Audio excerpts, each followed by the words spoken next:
Hello, hi guys! Magandang hapon sa inyong lahat. This is Chin from Masigari Channel, a faith healer, also mata reader. So ngayong hapon, natatagan natin ang sabihin sa iyo ng ating mga gabay.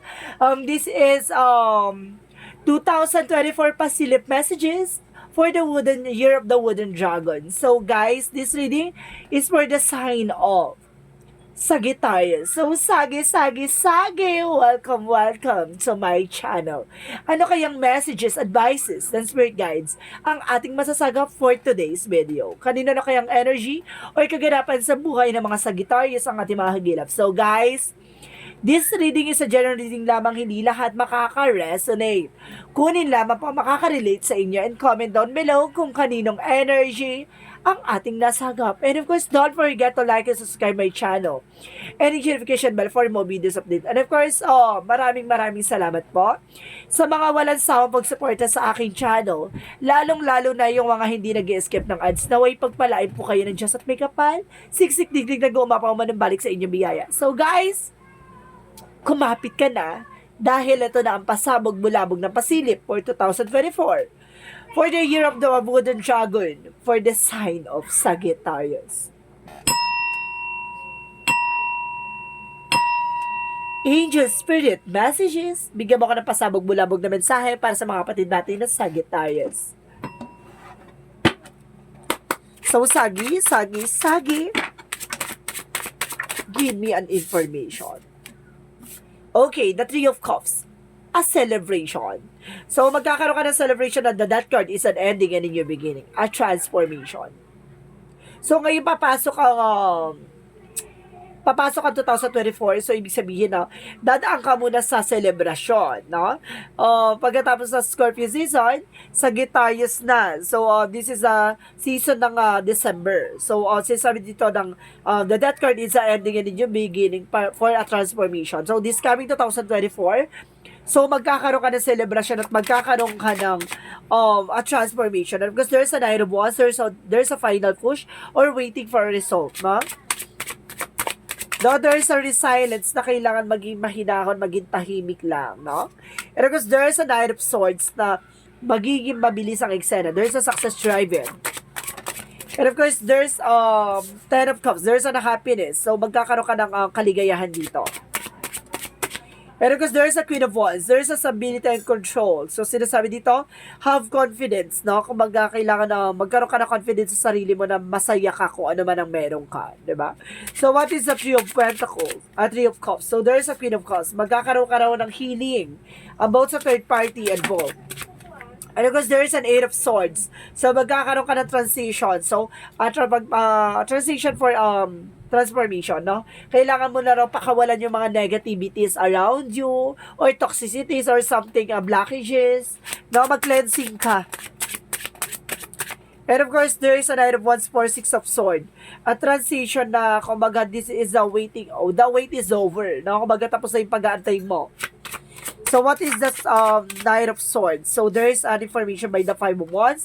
So, there's a lot of competitor. Maraming kalaban, no? Na gustong hindi ka magtagumpay. So, sinasabi sa'yo dito with the Knight of Swords, there's a success, no? Patuloy ka pa rin, no? Hayaan mong batikusin ka, hayaan mong kalabanin ka. Maging masaya ka kung ano man ang meron ka. So, let's see what is the Ten of Cups. Kumbaga, the best revenge is being successful. Sinasabi dito na hindi mo pakita sa kanila bilang isang competition. Ipakita mo sa kanila bilang isang taong gustong matupad ang iyong mga pangarap. There's the Fool card. So, there's a leap of faith. Ibig sabihin dito may mga bagay na magdadala sa'yo ng happiness when you beginning. So, there's a Queen of Wands. Let's see. There's a Three of Wands. So, waiting for a result or waiting for a ship. There's a trouble. So, there's a trouble of information na sinasabi na waiting for a result or waiting for a ship. Oh? May mga bagay na kailangan mo antayan, no? Have confidence. Beautiful and with the heart. Ganon. So, let's see what is the Three of Cups and the Queen of Cups. And of course, there's a Five of Swords in reverse. So, there's a fair fight. So, ibig sabihin, may patas na laban dito. Sinasabi sa'yo dito na magkakaroon ng healing. At the same time, let's see what is the Death card in the Eight of Swords. So, there's a five of, okay, the five of pentacles is the losses. So, kagipitan pagdating sa finances. So, kailangan mo itong pakawalan ng mga toxicities or negativities or blockages sa'yo. Nang sa ganun, magkaroon ka ng transformation or the death card, referencing a new beginning. So, ibig sabihin dito, dapat matapos na ang kahirapan this coming December. No? Sinasabi sa'yo dito na this is the moment na tapos na ang blockages, natapos ang kahirapan, natapos na yung kumbaga delays or something na nagbibigay sa iyo ng blockages. So kailangan mo mag-cleansing, no? Mag-cleansing, mag-clarify, mag-purification, mag-detoxify, no? So let's see what is the Knight of Wands and the Six of Swords. So there's a Five of Cups in reverse. So no more doubts, no more regrets. So this coming kumbaga 2024 magkakaroon ka ng pagbabago, no? Let's see what is the Knight of Swords and of course the Five of Wands. So there is a Seven of Pentacles. So there is a harvest time. So at the end of the time, kumbaga hindi ka nagpa-apekto sa kanila, 'di ba? Bagkos talaga nagpatuloy ka at talagang nilabanan mo yung competition na gusto nilang eksena, 'di ba? Kumbaga dead mo ka lang sa kanila basta nagpapatuloy ka. This is the harvest time. Kumbaga there's a paying off, no? Kumbaga makukuha mo na yung mga bagay na pinaghirapan mo, yung mga bagay na pinursige mo, gano'n. And of course, mag-focus ka. So, what is the Ten of Cups and of course, the Fool card? So, there's a Three of Pentacles. Collaboration, trabaho, hanap buhay, or negosyo. Meron ditong conversation, no? Something, commitment, or something conversation na magdadala sa'yo ng new beginning. Or either, baka there's a binyagan, or there's an information na, kumbaga there's parang papers or attorney na magbibigay sa'yo ng new beginning, no? Baka bagong bahay. Ganun. So, let's see what is the Queen of Wands and of course, the Three of Wands. So, there's the devil. So, ibig sabihin dito, there's a toxic talaga, no? There's a devil by the toxic energy na kumbaga humaharang, no? Sa pagpasok na magandang kapalaran sa'yo. So, this coming December, ngayon pa lang sa guitar, sinasabi ko na sa'yo na, ngayon pa lang, bago pumasok ang 2024, ngayon pa lang linisin mo na ang hanay mo. No? Linisin mo na yung mga bagay na alam mong magpapabigay ng balakid sa pagdating ng 2024. Kailangan lahat wala na, no? Lahat ng toxic, lahat ng negative energy, mag-cleansing ka sa bahay, mag-cleansing ka sa sarili mo, at linisin mo kung anumang uri ng karma o sumpa na ginawa sa iyo. So let's see what is the outcome. Ang outcome is the Eight of Pentacles. So, some of you talagang pinatrabaho ka o tinatrabaho ka talaga, no? And of course, there's a Two of Swords, there's a decision. Kailangan mo mag-decision. And of course, there's a Hierophant, there's a religious factor. So, ibig sabihin talagang marunong yung gumagawa rin sa'yo, no? And of course, the Hierophant represent kumbaga spiritual. So, dasal talagang ibinigay sa'yo dito at dinasalan ka. Pero don't you worry, after mo niyang ma-release at after mo niyang ma-clarify at ma-cleansing, there's an Ace of Wands, there's a new beginning coming in for you na magdadala sa'yo ng Nine of Pentacles. There's a blossoming abundance. So, lalakas ang negosyo o trabaho mo dito at magiging maganda ang pasok ng eksena mo. So, kailangan mo lang mag-take ng action for this. So, let's see what is the Yin and Yang Oracle card.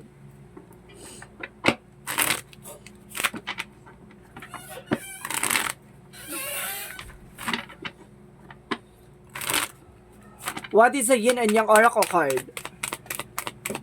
Haluin mo yung copy ko na.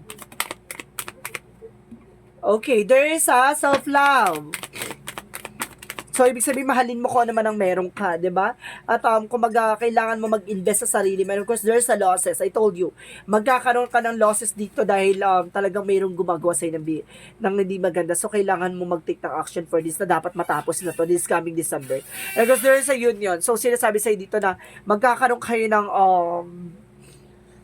kumbaga, reunion or something, reconciliation with your person. So, mapio, kung baka may mga naghiwalay, something maaari magkita kayo or magkaroon kayo pagtatagpo. And because there's a fulfillment, matutupad yung mga pangarap mo and there's a wishes coming true. And because there's a regret, may mga bagay na pagsisisi ka talagang hindi mo na mababalik. No? At gano'n talaga mangyayari. Kumbaga, kailangan mo nang kalimutan yung mga bagay na dapat mong kalimutan. Kailangan mo nang kumbaga magbago ng eksena sa bagong taon at bagong simula, 'di ba? So let's see what is the Love Oracle card. Pagdating sa Love Oracle card, ano gusto sabihin sa iyo? there's a girl with the snake, no? So, ibig sabihin dito, kumbaga mag-set ka ng boundaries kasi nagkaroon talaga ng ahas dito or inahas yung person mo or something na nagkaroon talaga ng ahas, no? Or something na baka may friend ka or there's a third party involved na maaring hinarot o talagang inagaw yung person mo because there's a love call. So, some of you may tatawag with your person, no? Biglang tatawag siya. So, sinasabi sa'yo dito, kumbaga, thinking of you and letting you know. So, gusto niya sabihin sa'yo na iniisip ka pa rin niya. Ganon. So, let's see what is the fairy messages for a magical. Fairy messages for this magical. So, sinasabi dito, there is a spiritual teacher or some of you kailangan yung albularyo. Spiritual teacher is an albularyo or something guarded or guided. Sinasabi dito na or advisor. Sinasabi dito, your life purpose involved teaching others and about healing and spirituality. So, ibig sabihin, or it's up to you, baka meron, kumbaga, you are also albularyo, no? Or either, you are also person na magtuturo, no? About sa tarot reading, or about sa, kumbaga, massage therapies, or something, no? Nakakatulong ka na about sa spirituality. So, let's see what is the love, what is the angel's answer. Let's see what is the angel's answer. Or some of you guys para may bilang umana sa akin dito na nagdagamot kayo or something na tumutulong kayo pero wala kayong sapat na proteksyon. Mag-ingat lang, ha? So, let's see what is the love, what is the angel's answer. There is a be assertive. No, kailangan alam mo sa sarili mo kung sino ka at kung ano ka. And because there's a perfect timing, in the right time, in the right way, no? There's a divine intervention and perfect timing coming in for you. Let's see our romance angels. What is the romance angels? So, there is a forgiving and learning. So, kailangan mo magpatawad at matutunan at turuan yung sarili mong pakawalan yung mga nangyari sa nakaraan. And you see, as you release and heal the past, you experience more love in your present moment, no? The more na pinapakawalan natin yung nakaraan at pinapakawalan natin yung nangyari sa nakaraan, mas lalo tayong nagiging masaya at mas marami tayong natututunan. And there is a walking away. See? Kailangan mo ng mag-let go. So, let's see what is a chakra. Workaholic. So, some of you pagdating sa trabaho talagang porsigido kayo. And of course, some of you, there's a rejection. No? May rejection na gaganap dito. So, let's see what is additional messages. Or, sinasabi na huwag kayong masyadong tumanggap ng mga, kumbaga, huwag kayong nakikinig sa mga sulsul ng ninuman, no? Kasi parang ganon. Kumbaga, sinasabi dito may mga taong bumubuyo sa'yo or nagsusulsul sa'yo. Alam mo na dapat kung ano yung tama at mali, no? And of course, there's a dandelion, perseverance, no? Marunong kang magtiyaga. Tiyagain mo yung mga bagay na gusto mo makuha. And of course, there's a dolphin, enjoy your life from the fullest. And of course, there's a dancing, so there's a movement, no? Sumabay ka sa agos or galingan mo sa pag-indayog. So, let's see what is additional messages. And of course, sinasabi dito, there's a healer or some of you, you are also a healer, no? Baka there's a spiritual gift, meron kang kakayanan din, and energy healing. So, maaaring, kumaga, healer ka or something, massage therapist, tarot reader, or something na meron kaya mo magpasanib, or something na may kakayanan ka. And more practice. So, kailangan mo talaga mag-practice. So, some of you, wala kang sapat na protection, kailangan mong maghihinay-hinay, no? Kasi bumabalik sa'yo yung mga ginagamot mo, ikaw yung pinagbabalingan, ikaw yung binabalikan. So, tendency, yung buhay mo yung nagugulo. So, let's see what is the Monsology.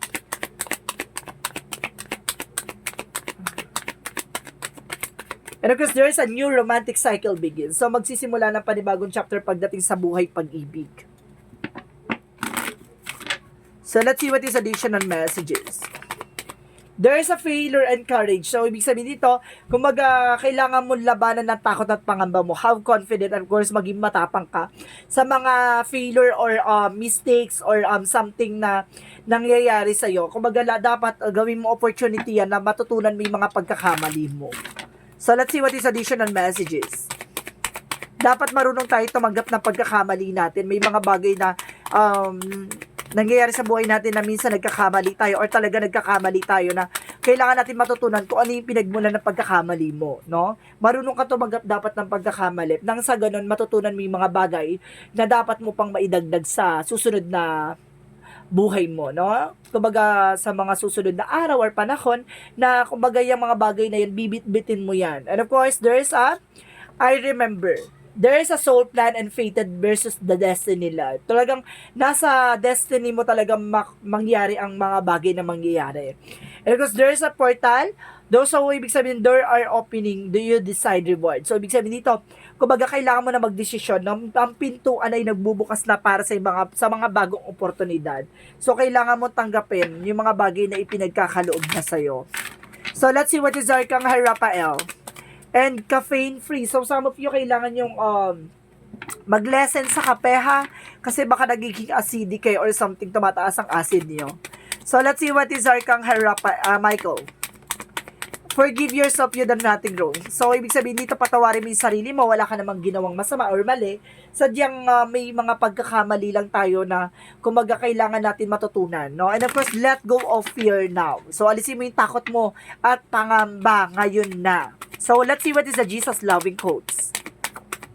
So sinasabi ni Jesus dito, He that believe on me, the works that I do shall he do, and greater works that this shall he do, because I go to my Father. So ibig sabihin dito, naniniwala ka kung ano man ang bagay na ginawa mo ay ginagawa mo ayon sa kalooban ng Diyos, no? Yung mga dapat mong gawin ay dapat mo talagang ginagawa.